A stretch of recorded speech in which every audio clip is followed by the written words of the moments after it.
Olá, meus amigos, olá, minhas amigas do Legislação Integrada. Aqui quem fala é o professor Bruno Valente e a nossa conversa de hoje é sobre a edição de número 193 do Jurisprudência em Tese do STJ, com o tema Colaboração Premiada. Então, antes de começar, fica aquele convite de sempre para você que ainda não está inscrito no canal e ainda não ativou o sininho, seja através do Spotify, Deezer, Apple Podcasts, Google Podcasts ou mesmo através do YouTube.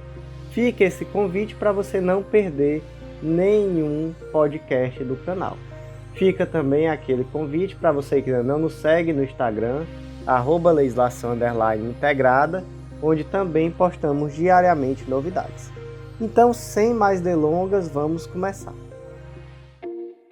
Tese 1. A par da promulgação da Lei 12.850 de 2013, há no ordenamento jurídico previsões esparsas de colaboração premiada, gênero do qual a delação premiada é espécie. Meus amigos, a Lei 12.850, que é a Lei de Combate à Organização Criminosa, ela traz lá no artigo 4º o Instituto da Colaboração Premiada. Nós vamos conversar muito mais sobre esse instituto no decorrer das próximas teses, mas por enquanto o que importa é uma simples definição. Para efeitos de definição, devemos pensar em colaboração premiada como um gênero e em delação premiada como uma espécie de colaboração premiada, ou seja, a colaboração premiada é mais ampla do que a delação. Que é um exemplo que pode parecer até bobo.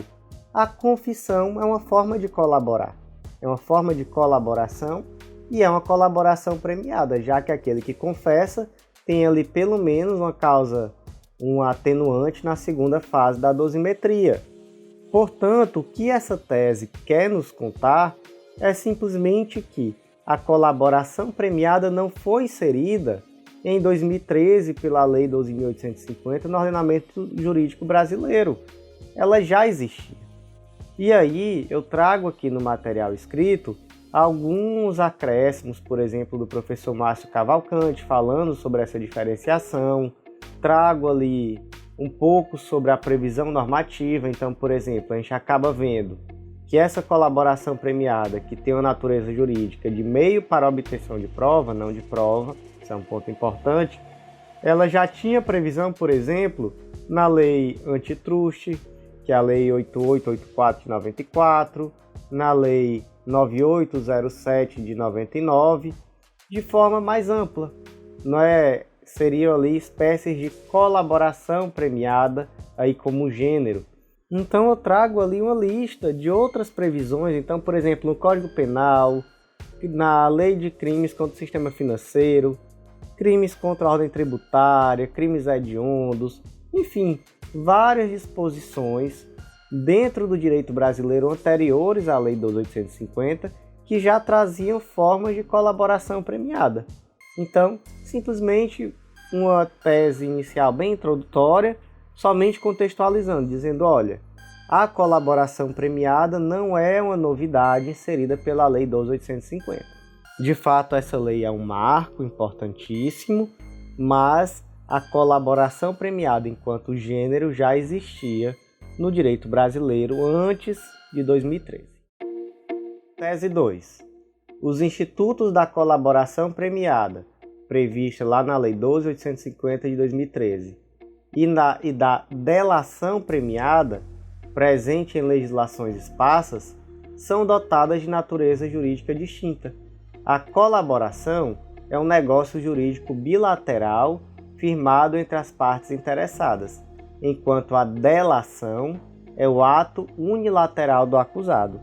Olha só agora mais um aprofundamento sobre o tema.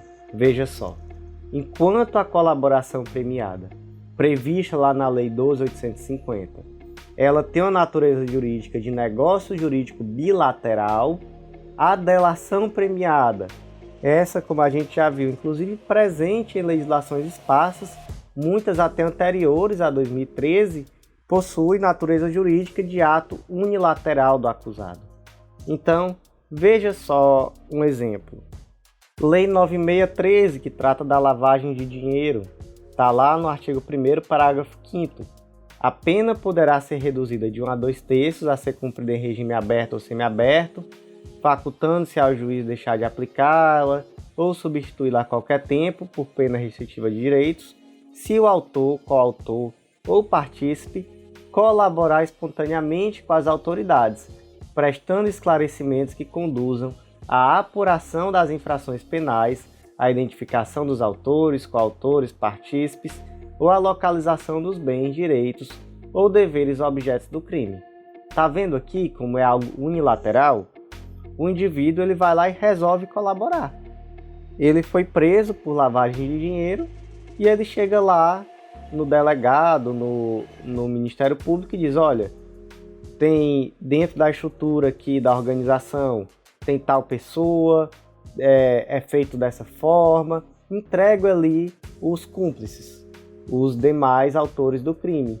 Qual é a vantagem disso? Ele vai ter a pena reduzida, ela vai poder cumprir regime aberto ou semiaberto, o juiz pode até deixar de aplicar a pena, dependendo da situação. Então, olha só, um ato completamente unilateral. Quer outro exemplo? Lei 9807 de 99, que é uma lei que trata sobre manutenção de programas especiais de proteção à vítima e testemunha. O que diz lá no artigo 14? O indiciado ou acusado que colaborar voluntariamente com a investigação policial e o processo criminal na investigação dos demais coautores ou partícipes do crime, na localização da vítima com vida e na recuperação total ou parcial do produto do crime, no caso de condenação, terá a pena reduzida de 1 a 2/3.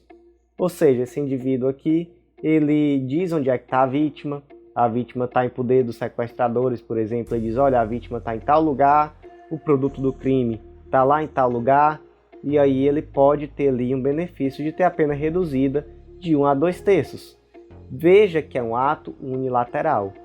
Por que isso aqui é uma delação? Porque ele está entregando os comparsas. Ele está delatando, não é? Então isso aqui é uma forma de delação. Portanto, isso aqui é uma espécie do gênero colaboração premiada. Agora, gente, a colaboração premiada em si, prevista lá no artigo 4º da Lei 12.850, que é a Lei de Organização Criminosa. Vamos ver aqui como é diferente? Vamos para o artigo 3A, melhor dizendo, artigo 3A.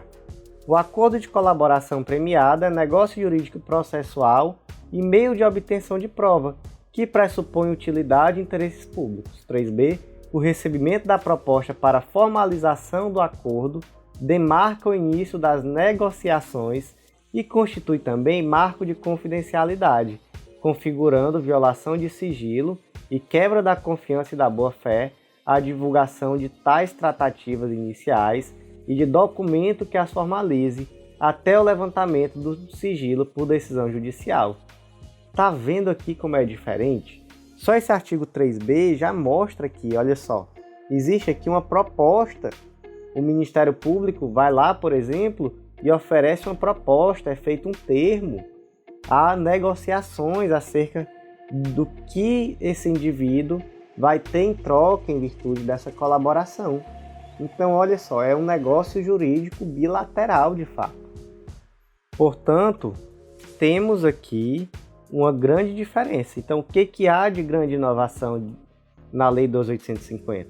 Não é que antes não já existissem formas de colaboração, inclusive premiadas com causas de redução de pena, com circunstâncias atenuantes.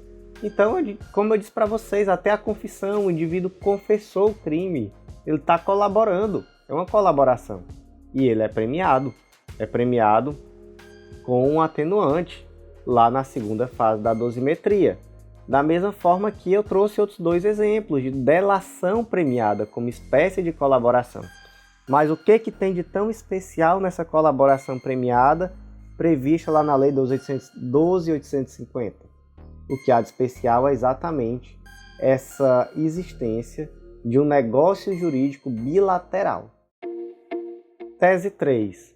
O acordo de colaboração premiada é negócio jurídico personalíssimo que gera obrigações e direitos entre as partes celebrantes e não interfere automaticamente na esfera jurídica de terceiros, razão pela qual estes, ainda que expressamente mencionados ou acusados pelo delator em suas declarações, não têm legitimidade para questionar a validade do acordo celebrado. Gente, em primeiro lugar, qual é a natureza jurídica do acordo de delação premiada? Qual é a natureza jurídica? Já conversamos sobre isso. É prova? Não, não é prova. É um meio para obtenção de prova. Portanto, aquele acordo celebrado ali, por exemplo, entre o Ministério Público e delator, aquilo é um meio para obtenção de prova, não é uma prova. É um acordo, é um ato jurídico personalíssimo. Não há como um terceiro impugnar. Outro argumento, aqui todos eles utilizados pelo STF. O acordo de colaboração não se confunde com os depoimentos prestados pelo colaborador, com o objetivo de fundamentar as imputações a terceiros. E aqui esse segundo argumento se confunde até com o terceiro, olha só. Homologar o acordo não significa dizer que o juiz admitiu como verídicas ou idôneas as informações prestadas pelo colaborador. Ou seja, simplesmente se homologou um acordo celebrado de que aquele indivíduo traria informações. Não se está aceitando essas informações como verdadeiras ou idôneas pela simples homologação do acordo, até mesmo porque não se confunde esse acordo com os depoimentos em si. Próximo argumento, aquele que a gente já trouxe, de que o acordo é personalíssimo e, portanto, ele em tese não afeta diretamente a situação jurídica do delatado, já que é um acordo entre delator e Estado.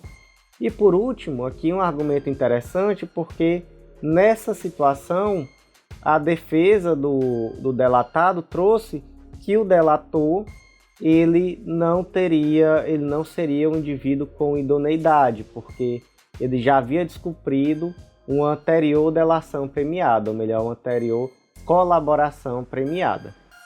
E aí, nesse caso, o que o STF disse? Disse, olha, eu não quero saber se o indivíduo que está delatando ele é idôneo. O que eu quero saber se é idôneo é a informação prestada.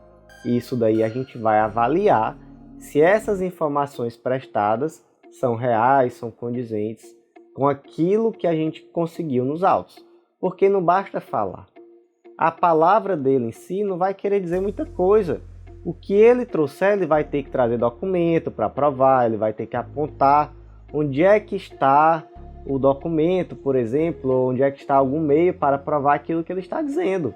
Isso daí é que tem que ser idôneo. Ele em si, ele não tem que ser idôneo. Até porque, convenhamos, via de regra, se ele está participando de uma delação premiada, de uma colaboração premiada, é porque de fato ele estava em uma estrutura criminosa. Então, ele já não vai ser uma pessoa tão idônea assim, se formos partir por aí. Então, o que tem que ser idôneo, o que tem que ser idônea é a informação e não a pessoa. Mas só para finalizar, existe alguma exceção? Existe algum caso em que o delatado pode impugnar o acordo de delação premiada? Existe uma exceção, que é quando, veja bem, se o delator ou o delatado tiverem, qualquer um dos dois, não precisa ser os dois, se qualquer um deles tiver foro por prerrogativa de função, necessariamente a investigação tem que ser conduzida por aquele juízo relativo ao foro. Então, por exemplo, se o delatado tem foro no STF e essa delação premiada está sendo feita no âmbito do primeiro grau da Justiça, então esse delatado que tem foro por prerrogativa, ele pode sim impugnar, afirmando que aquele juiz é incompetente para a homologação do acordo de colaboração premiada. Da mesma forma, se for o delator que possui foro por prerrogativa de função, mesma coisa. Mesmo nesse caso, aquele juízo que seria competente para julgar o delator é que teria que conduzir aquele acordo de delação premiada. Então, teria que ser no âmbito daquele juízo, né? Então, realmente, nesse caso específico, por se tratar de uma questão de competência, aqui sim é possível ao delatado impugnar o acordo de delação premiada, ou melhor, o acordo de colaboração premiada, né? Tese 4.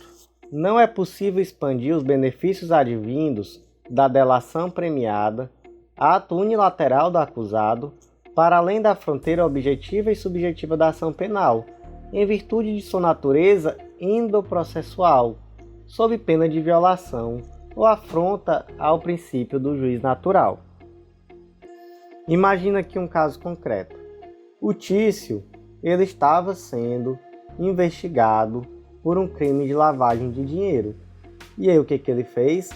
Ele foi lá e apontou espontaneamente às autoridades informações que ajudaram na apuração da infração, na identificação de outros autores, bem como localização dos bens e etc. Então, a ele se aplica aquela regrinha que a gente leu até mais em cima, artigo 1º, parágrafo 5º, que é uma causa de redução de 1 a 2/3, bem como a possibilidade de ser cumprido o crime, a pena, ou melhor, em regime aberto ou semiaberto, ou mesmo a possibilidade dessa pena deixar de ser aplicada ou ser substituída por restritiva de direitos. Então, dentro dessa ação penal, o Tício, ele se valeu desse benefício. Ele foi lá e caboetou, digamos assim, né, delatou os demais indivíduos da estrutura organizacional criminosa. Acontece que, posteriormente, o Tício foi denunciado agora por outro crime.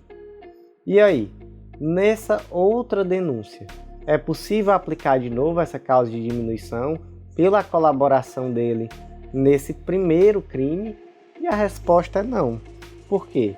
Porque, como a gente viu aqui, a natureza jurídica dessa delação premiada, ela é endoprocessual, ela está dentro do processo. Então, é um ato unilateral do acusado, né? E o seu efeito, ele vai estar limitado à ação penal em que acontece, bem como aquela situação objetivamente, aquele crime objetivamente a que se refere a delação, bem como aquela pessoa, ou seja, uma fronteira objetiva e subjetiva. Então é possível estender essa causa de diminuição, por exemplo, vamos dizer que foi reduzida a pena ali em 2/3. É possível estender isso ao mévio? Não, não é possível. Por quê? Porque quem delatou foi o Tício. É possível que em outra ação penal, que corre em outro juízo, seja aplicada também esse benefício em virtude do que ele fez aqui no processo A? Não, não é possível. Por quê? Porque há uma natureza endoprocessual. Tese 5. Compete ao Poder Judiciário a análise da extensão dos benefícios firmados em acordo de colaboração premiada, observada legislação vigente, especialmente o que dispõe o artigo 4º, parágrafo 1º da Lei 12.850. O que é que diz esse artigo 4º, parágrafo 1º? Em qualquer caso, a concessão do benefício levará em conta a personalidade do colaborador, a natureza, as circunstâncias, a gravidade, a repercussão social do fato criminoso e a eficácia da colaboração. Ou seja, quais são os requisitos aqui, ou melhor, quais são os critérios aqui previstos para a concessão dos benefícios no acordo de colaboração premiada? São a personalidade do colaborador, a natureza, as circunstâncias, a gravidade, a repercussão social do fato criminoso e a eficácia da colaboração. E aí vamos aqui para um caso concreto adaptado. Imagine que José foi denunciado por crimes decorrentes de propinas milionárias e sistemáticas a agentes da Petrobras e outros agentes públicos, enfim, um esquema ali gigantesco. E aí, dentro desse contexto, em primeiro grau, ele chegou inclusive a ser condenado a penas privativas de liberdade em 8 anos de reclusão, ali em regime fechado. Acontece que o José celebrou um acordo de colaboração premiada com o Ministério Público e nesse acordo vieram ali algumas possibilidades, porque assim, o José ainda tinha outros crimes a serem julgados, ele ainda tinha ali outras investigações, outros processos em curso. E aí, por conta disso, se adotou ali algumas possibilidades de sanções a serem aplicadas ao final. E qual foi o critério para se determinar, por exemplo, quais seriam essas sanções aplicadas, essas reprimendas aplicadas? O critério adotado no acordo de colaboração premiada foi a relevância daquelas informações prestadas. Então, por exemplo, só para que fique claro aqui, dentre os termos do acordo, esse indivíduo, José, ele iria prestar serviços à comunidade à razão de 30 horas mensais pelo período de até 2 anos. Como o juiz iria determinar se seria 1 ano, 1 ano e meio, 2 anos, 6 meses, de acordo com a relevância daquelas informações prestadas. Isso segundo aquilo que constou no acordo de colaboração premiada. Acontece que o juiz, quando foi homologar, ele disse, olha, de fato, suas colaborações foram relevantíssimas. Não tenho o que falar em relação à relevância daquilo que você trouxe. Foi relevantíssimo. Mas eu vou fixar aqui o período da sua prestação de serviço à comunidade, e aí houve aqui nesse caso concreto, né, que está adaptado, claro, mas está bem semelhante ao caso real. Aqui se colocou, dentre outras sanções, né, claro, uma prestação de serviço durante 2 anos, ou seja, foi no patamar máximo ali previsto no acordo de delação. E aí ele disse, olha, esclareço que fixei o período de prestação de serviço por 2 anos, considerando a elevada culpabilidade do condenado e os benefícios já generosos previstos no acordo. Aí o advogado do José se insurgiu, ele disse, opa, mas excelência, o critério adotado aqui no acordo de delação premiada para determinar quais seriam as reprimendas aplicadas foi a relevância das informações prestadas. E Vossa Excelência mesmo assumiu que as informações foram relevantíssimas. Aí esse caso chegou até o STJ e o STJ disse, opa, não é por aí. Acontece que, apesar do critério que está previsto no acordo de colaboração premiada ser exclusivamente a relevância, devemos observar que o artigo 4º, parágrafo 1º diz que, em qualquer caso, a concessão do benefício levará em conta a personalidade do colaborador, a natureza, as circunstâncias, a gravidade, a repercussão social do fato criminoso e, por último, a eficácia da colaboração. De fato, a eficácia da colaboração foi tremenda, foi relevantíssimo, mas a repercussão social do fato criminoso foi extremamente grave, já que se deu ali no âmbito da corrupção na Petrobras. Aqui nesse caso, as circunstâncias foram gravíssimas, a natureza do crime foi grave, então, no meio disso tudo, você só vai prestar 2 anos de serviço à comunidade. Portanto, fique muito feliz, José, e, por favor, até brincadeira você recorrer de algo assim. E aí, ficou dessa forma, se entendeu que de fato seria possível fixar no máximo previsto nesse acordo de colaboração premiada, já que não é possível limitar essa análise simplesmente à eficácia da colaboração, já que outros fatores estão previstos expressamente em lei. Tese 6. A atuação do Poder Judiciário na homologação do acordo de colaboração premiada deve se limitar à análise de regularidade, legalidade e voluntariedade do acordo jurídico firmado. Não é, portanto, permitido emitir juízo de valor acerca de declarações ou elementos informativos prestados pelo colaborador, ou ainda quanto à conveniência e à oportunidade do acordo. Gente, o que diz o artigo 4º, parágrafo 7º da Lei 12.850?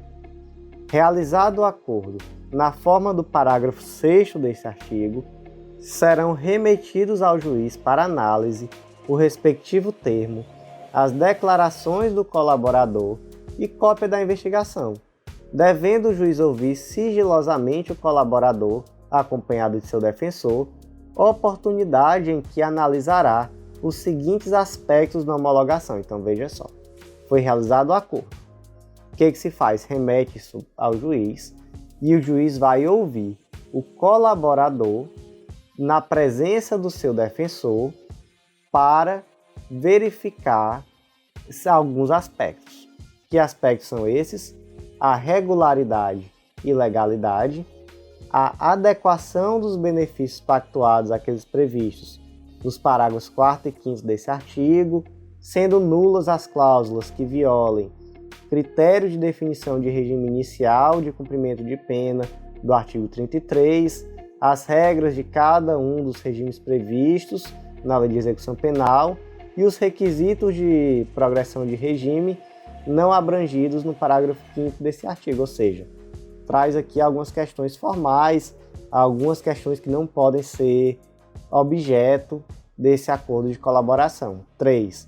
Adequação dos resultados da colaboração aos resultados mínimos exigidos nos artigos, ou melhor, nos incisos 1, 2, 3, 4 e 5 do caput desse artigo, e a voluntariedade da manifestação, especialmente nos casos em que o colaborador está ou esteve sob efeito de medidas cautelares. Então veja bem, chegou o acordo de colaboração premiada até o juiz. O juiz pode deixar de homologar? Pode. Quando? Quando houver alguma questão formal. Então, por exemplo, esse acordo trata sobre, por exemplo, regra de fixação de regime inicial de pena, de forma diferente do que está no 33 do Código Penal. Ou então traz requisitos de progressão não abrangidos pela LEP. Pode? Não, não pode.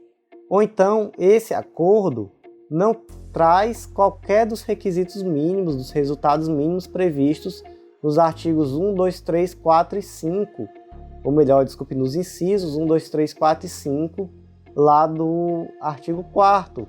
Quais são esses requisitos? Inciso 1, identificação dos demais coautores e partícipes da organização criminosa e das infrações penais por eles praticadas. 2, a revelação da estrutura hierárquica e da divisão de tarefas da organização criminosa. 3, prevenção de infrações penais decorrentes das atividades da organização criminosa. 4, recuperação total ou parcial do produto ou do proveito das infrações penais praticadas pela organização criminosa. 5, a localização de eventual vítima com sua integridade física preservada. Então, assim, é necessário que haja pelo menos um ou mais desses resultados aqui previstos, né? Não necessariamente todos, mas um ou mais de um desses resultados. Não tem nada disso? Aí, de fato, o juiz pode deixar de homologar. Ou então, por exemplo, o juiz percebeu que aquele indivíduo que celebrou o acordo de colaboração premiada, ele estava sendo coagido. Aí, mais uma vez, ele pode sim deixar de homologar. Mas ele não pode, por exemplo, deixar de homologar o acordo por dizer que não havia conveniência na celebração desse acordo, ou por não concordar com os termos em geral do acordo, desde que naturalmente esses termos estejam dentro daquilo que a lei permite. Então, essa negociação ela vai se dar ali entre o Ministério Público e o indivíduo ali que está celebrando o acordo de colaboração premiada, não cabendo ao Poder Judiciário se meter aí nesses termos do acordo celebrado. Tese 7. A concessão dos benefícios de delação previstos nos artigos 13 e 14 da Lei 9807, que é a Lei de Proteção a Vítimas, Testemunhas e Réus Colaboradores, depende do preenchimento cumulativo dos requisitos legais neles descritos. Então, ali no artigo 13 há uma hipótese de perdão judicial e no 14 de uma causa de diminuição. E esses dois artigos trazem os requisitos para que seja concedido esse perdão judicial ou essa diminuição de pena. E esses requisitos são cumulativos. Não basta atender a um dos requisitos, é necessário atender a todos eles. Então vamos ler o artigo para a gente poder saber quais são esses requisitos. Artigo 13. O juiz poderá, de ofício ou a requerimento das partes, conceder o perdão judicial e a consequente extinção da punibilidade do acusado que, sendo primário, olha só, primeiro requisito, sendo primário, tenha colaborado efetivo e voluntariamente para a investigação do processo criminal. Então, segundo, colaboração efetiva e voluntária para a investigação e o processo criminal, desde que essa colaboração tenha como resultado. E aí, quais são os resultados? São 3 resultados cumulativos. 1. A identificação dos demais coautores ou partícipes da organização criminosa. 2. A localização da vítima com sua integridade física preservada. 3. A recuperação total ou parcial do produto do crime. E aí, parágrafo único. A concessão do perdão judicial levará em conta a personalidade do beneficiado e a natureza, circunstâncias, gravidade e repercussão social do fato criminoso. Faltou qualquer um desses 3 resultados. É possível conceder o perdão judicial? Não é possível. Artigo 14. O indiciado ou acusado que colaborar voluntariamente com a investigação policial e o processo criminal, então aqui primeiro requisito, voluntariedade, na identificação dos demais coautores ou partícipes do crime, na localização da vítima com vida e na recuperação total ou parcial do produto do crime, no caso de condenação, terá a pena reduzida de 1 a 2/3. E aí vocês perceberam que os requisitos são parecidos, né? A diferença entre um e outro é basicamente que para o perdão se exige a primariedade, a personalidade favorável e a efetividade da colaboração, além de que no parágrafo único do artigo 13 diz que a concessão do perdão judicial vai levar em conta a personalidade do beneficiário, a natureza, circunstâncias, gravidade e a repercussão social do fato criminoso. Então aqui são essas diferenças na aplicação. Mas os requisitos em si, todos eles são cumulativos. Então você não pode, por exemplo, pensar assim, deixou de ter a recuperação total ou parcial do produto do crime. Então não vou aplicar o perdão, mas vou aplicar aqui a redução. Não.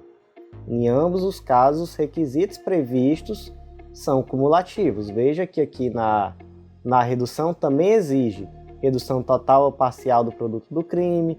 Aqui em relação à vítima, existe uma pequena diferença, né? Também, ou melhor, uma grande diferença, né?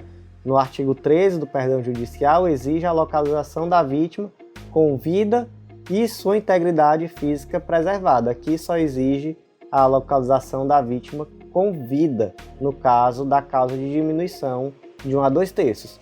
E nos dois casos se exige igualmente a identificação dos demais coautores ou partícipes do crime. Então, assim, são circunstâncias semelhantes, mas a gente vê que existe um rigor maior, naturalmente, no perdão judicial, mas em ambos os casos, os requisitos são cumulativos. Tese 8. A concessão do benefício de delação previsto no artigo 41 da Lei de Drogas depende do preenchimento cumulativo dos requisitos legais nele descritos. Veja só, bem semelhante à tese 7, né? Mas aqui no âmbito da Lei de Drogas. Também requisitos cumulativos. O que diz o artigo 41 da Lei de Drogas? O indiciado ou acusado que colaborar voluntariamente com a investigação policial e o processo criminal na identificação dos demais coautores ou partícipes do delito e na recuperação total ou parcial do produto do crime, no caso de condenação, terá sua pena reduzida de 1 a 2/3. Então veja só os requisitos: colaboração voluntária, bem como essa colaboração deve ser com a identificação dos demais coautores ou partícipes do delito e na recuperação total ou parcial do produto do crime. Veio somente a colaboração de identificação dos demais coautores, mas não houve recuperação, ou seja, total ou parcial do produto do crime. E aí a pena vai poder ser reduzida? Não, a pena não será reduzida, porque os requisitos são cumulativos. Tese 9. Muito extremo cuidado com essa tese. A gravação ambiental realizada por colaborador premiado um dos interlocutores da conversa, sem consentimento dos outros, é lícita, ainda que obtida sem autorização judicial, e deve ser validamente utilizada como meio de prova no processo penal. Gente, existe ainda, uma tese de repercussão geral do STF, o tema 237, que diz que é lícita a prova consistente em gravação ambiental realizada por um dos interlocutores sem conhecimento do outro. Ok. Essa tese de repercussão geral é anterior ao pacote anticrime. Além disso, já se decidiu, o STJ já decidiu que o mesmo vale para o colaborador premiado. Então, se o indivíduo ele pode fazer a gravação da conversa dele com outra pessoa sem que esse outro saiba e utilizar isso como meio de prova, da mesma forma, o colaborador premiado pode usar essa conversa gravada na colaboração premiada, no acordo de colaboração premiada. Ok. Qual é o problema?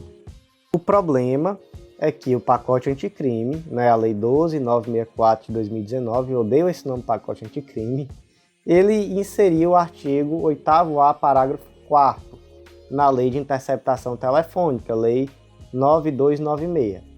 A captação ambiental feita por um dos interlocutores sem um prévio conhecimento da autoridade policial ou do Ministério Público poderá ser utilizada em matéria de defesa quando demonstrada a integridade da gravação. Ou seja, o interlocutor, ele gravou aquela conversa sem conhecimento do outro e essa conversa e esse ato não teve ali um conhecimento prévio da autoridade policial ou do Ministério Público. Ele vai poder utilizar essa gravação? Sim, mas somente em matéria de defesa e somente se demonstrar que aquela gravação está integral, ou seja, que a gravação é idônea. Agora, pode utilizar em matéria de acusação? Pelo artigo, pela literalidade do artigo, não pode. Veja só. Qual é a questão? E aí isso daí pode confundir. Depois da edição do pacote anticrime, o STF já se manifestou em igual sentido ao que foi decidido na tese de repercussão geral tema 237. Só que, veja só, se atente a esse detalhe, para não confundir. Quando o STJ se manifestou, essa disposição aqui, o artigo 8º, parágrafo 4º, ele havia sido vetado. E o veto só foi derrubado posteriormente a essa manifestação.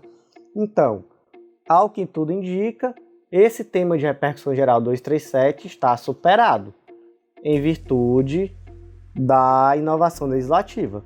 Ou melhor, está parcialmente superado. Por quê? Porque ainda é possível a utilização desse material como instrumento de defesa, mas não como instrumento de acusação. E, portanto, essa tese 9 aparenta estar superada. Por quê? Porque o colaborador premiado não vai poder usar isso, não.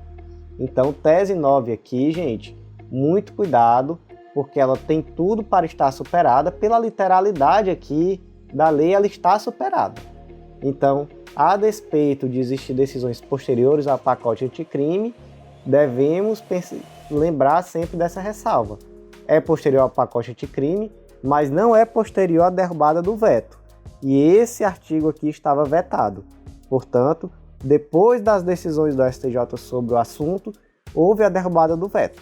Então, provavelmente aqui, tese 9 superada, tema de repercussão geral 237 também deve ser revisado aí em um futuro próximo. Então, meus amigos, por hoje foi isso. Eu agradeço muito a você que ouviu até o final. E fica aquele convite de sempre, mais um convite aqui para vocês que ainda não conhecem o Clube da Lei. Não deixem de acessar legislaçãointegrada.com.br e conhecer esse material que lhe dá um estudo organizado, atualizado e completo de lei seca e jurisprudência. Um material super atualizado por esses informativos aqui que eu utilizo para gravar os podcasts para vocês. Então, toda semana um material atualizadíssimo. Além, é claro, da possibilidade de um estudo de longo prazo por vários planos de leitura disponíveis ilimitadamente para os assinantes. Então só tem vantagem, custa baratinho, a parcela mensal Se você assina o clube anual no cartão, sai em torno de R$ 25. Então, gente, cabe no bolso. Sem falar de que você já tem ali acesso a todos os planos de leitura, inclusive planos por edital, que são inseridos durante a vigência da sua assinatura. Então, olha só a economia que isso dá no final do ano. Não precisar comprar plano de leitura novo para cada edital que vai sendo publicado. Então, meus amigos, é isso. Aguardo vocês no Clube da Lei e aguardo vocês também no nosso próximo podcast. Um grande abraço.